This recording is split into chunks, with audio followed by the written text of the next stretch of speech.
Hey, I'm talking to you. Yeah, you. It's time for mail call. You know, on mail call, I get my hands on some of the biggest, baddest, most powerful stuff a fella like me could ever ask for. Hell, it's like being a kid in a candy store. Fire! But these ain't no kid's toys. No, sir. They're some of the most powerful and most lethal weapons that I've ever seen. Ah! Now, these beauts are something else. Any one of them could be my favorite. But you don't expect me just to pick one, do you? So, what I'm gonna do is give you a blast from the past. A firepower hour of some of the biggest bangs in the mail call bag. Hoorah! Even a guy with the strongest arm in the Marine Corps can only chuck a grenade about 30, 40 yards tops. For a real Hail Mary, you're gonna need one. The grenade launcher is one way to throw a whole heap of trouble at your enemy. Here's something a little more old-fashioned. Now, this is what you've all been really waiting for, isn't it? This is a trebuchet.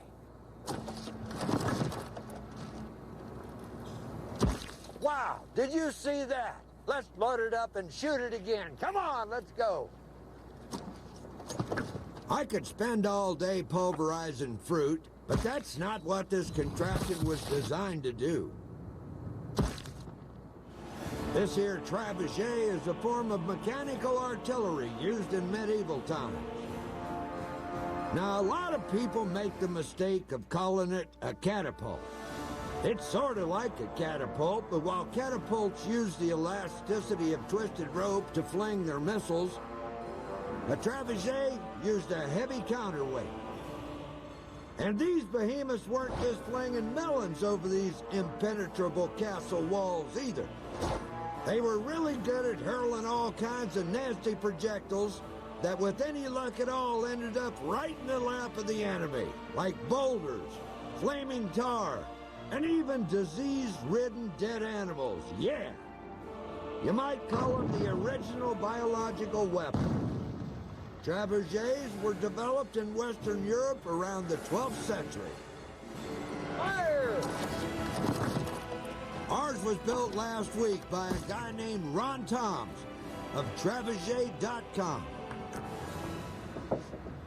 How far will this thing shoot?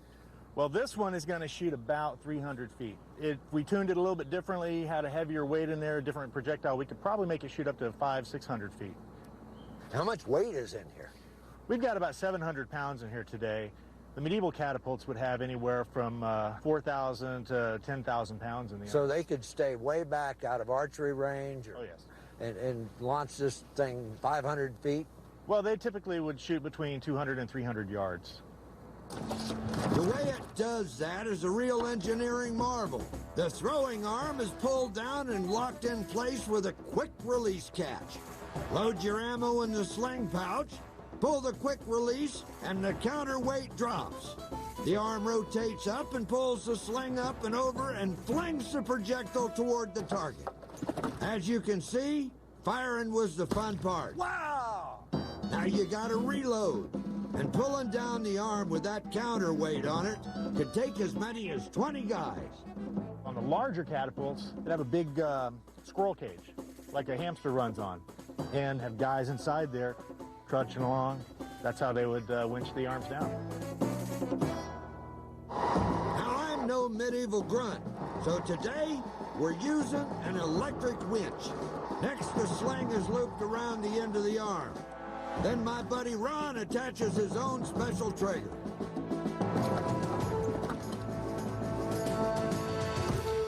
There's a lot of force on this arm, and so you need some way to release that very easily so that one person can do it.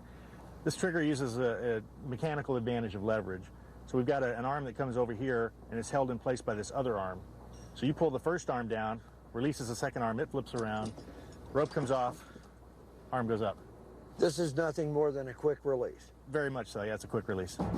Time to get back into the fun part. This last bunch of watermelons don't have a prayer. Are we ready? Yeah, we're ready to Can I go. shoot this thing? It's all in the wrist. Watch this firepower. It just so happens that I'm a natural-born hurler.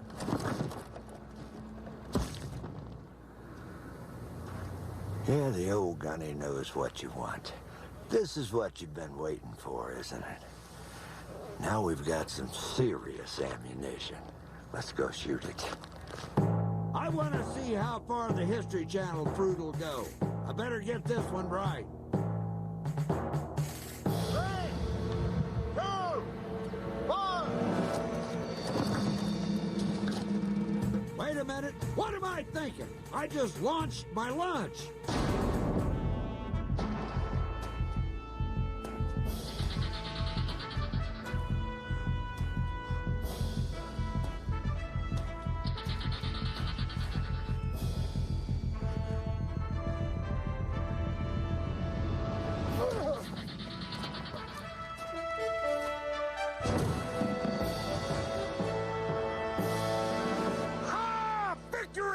Ha! Saved lunch. Put down that remote control, maggot. Yeah, you heard me. Mail calls coming right back. At ease, there's more mail calls starting right now. Some weapons may have funny sounding names. Might not have what it takes to join the Special Forces. But for you guys who do, this little sucker is their best friend. The MP5 9mm submachine gun. Oh, yeah. Our special forces are called special, not just because of the kind of missions they go on, but also because of the special gear and weapons they pack.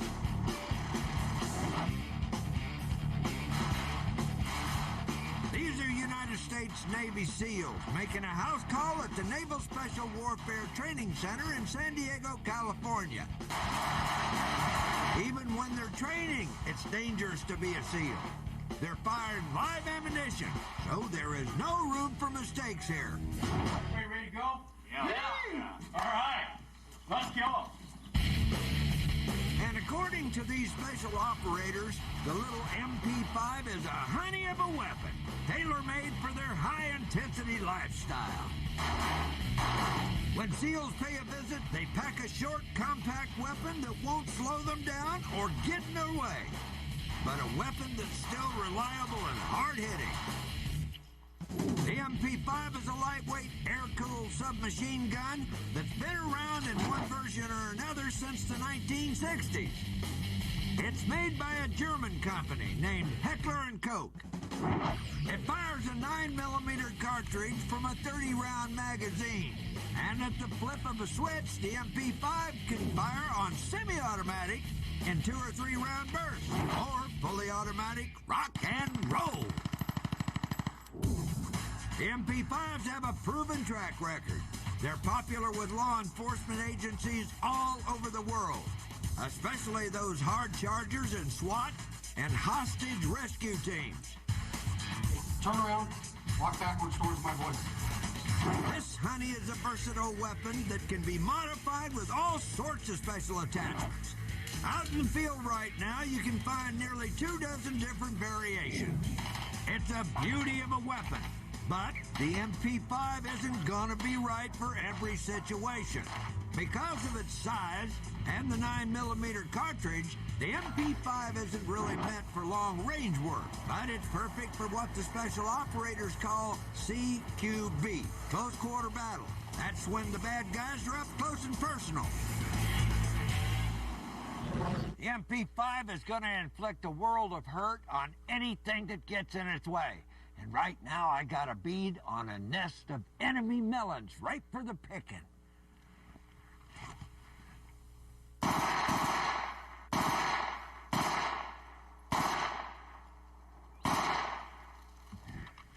Yes! Now, that's what I call target practice. So what makes this weapon so fast and so accurate? Well, it's a little thing called delayed blowback. Now, you regular mail call viewers have seen that I've had my hands on a lot of automatic weapons. Getting some trigger time is just one of the perks of being the gunny. These honeys have all done a great job of putting a lot of lead where I wanted it to go. But they didn't all deliver the goods the same way. What we're talking about here are operating systems. The thing that makes automatic weapons speed, fire, and reload so damn fast. In other words, what puts the machine in machine gun. There are 3 basic kinds of operating systems, and they all work by using the energy from the exploding cartridge to drive the machine. The first system to be invented was what gun gurus call recoil. That's what you'll find in some of your better Browning and Johnson machine guns. It's also what puts the kapow in the trusty 50 caliber machine gun. In recoil, the bolt is locked to the barrel when you fire and the two move back together. As the bullet leaves the muzzle, the bolt unlocks, ejecting one cartridge and reloading the next. Next, you got your gas-operated machine gun, and here we're talking about bad boys like the BAR and the sweet little M16. In this system, some of the gas from the explosion of the cartridge is channeled through the gun to drive back a piston to unlock the bolt. And that leads up to blowback. One of the first guns to use blowback was the Thompson submachine gun. And you'll even find it in honeys like this 40mm grenade launcher. Now in blowback, the bolt and barrel are not locked together. Basically, it's inertia and the strength of the spring that makes the gun work. It's simple, but it has one major drawback. Pressure can build up in the barrel, and nobody likes ammo that goes off before you pull the trigger.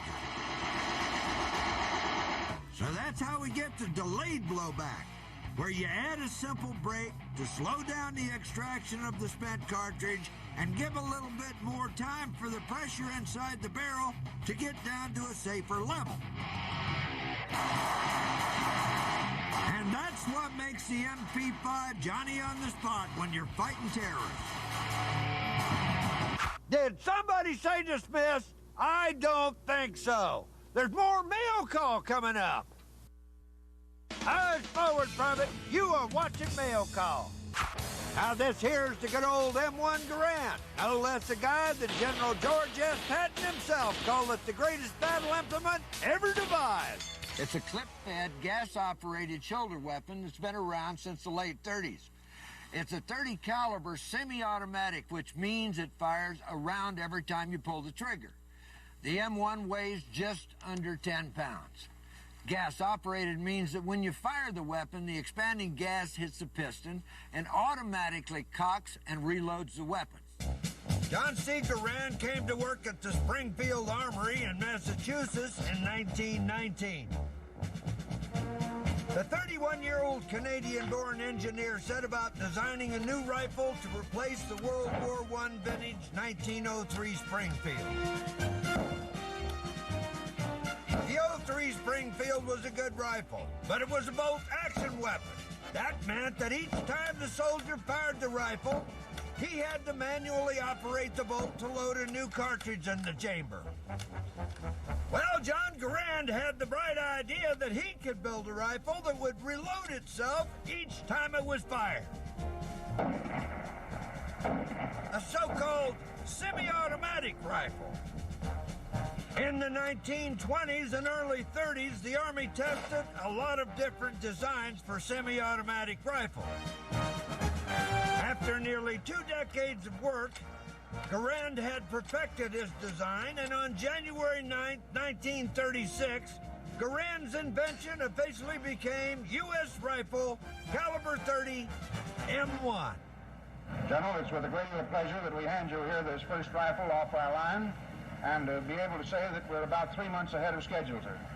On behalf of the War Department, Mr. Pugsley, I wish to thank you and to congratulate you on your fine performance in the production of this rifle.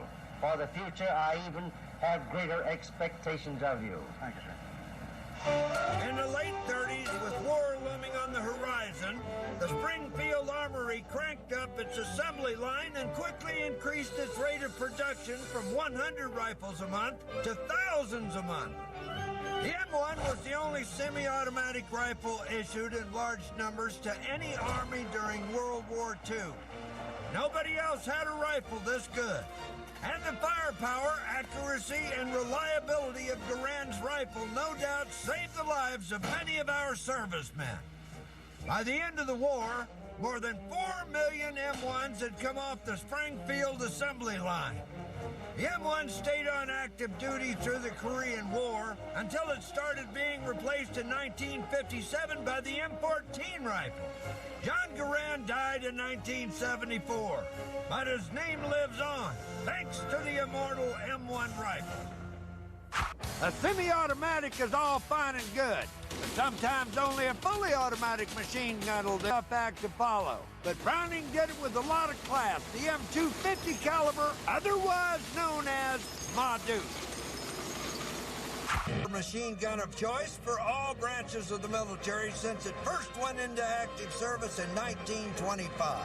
During World War II, nearly 2 million M2s were produced by a bunch of different companies, including AC Sparkplug and Frigidaire.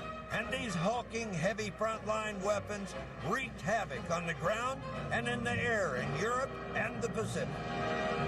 At anywhere between 125 and 500 pounds, the Ma Deuce and its tripod is a behemoth. But what it lacks in portability, it more than makes up for in massive firepower. The rate of fire is around 450 to 500.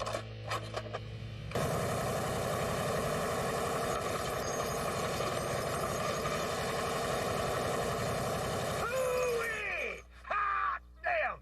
Got one!